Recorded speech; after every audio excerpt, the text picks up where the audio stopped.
how to use second space on your Redmi Note 7.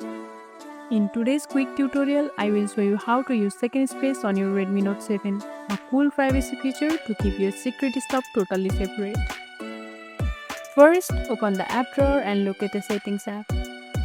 Tap it to open the Settings menu. Now, scroll down and tap on Special Features, then tap Second Space.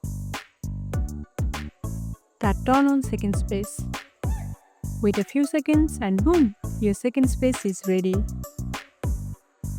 You can switch back anytime. Just go to lock screen, then tap switch space. Use your fingerprint, pattern or password for each space.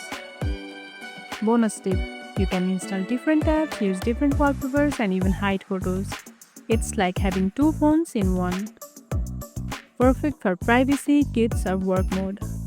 If you found this tutorial helpful, don't forget to like this video, subscribe and tap the bell icon so you never miss an update. See you in the next one.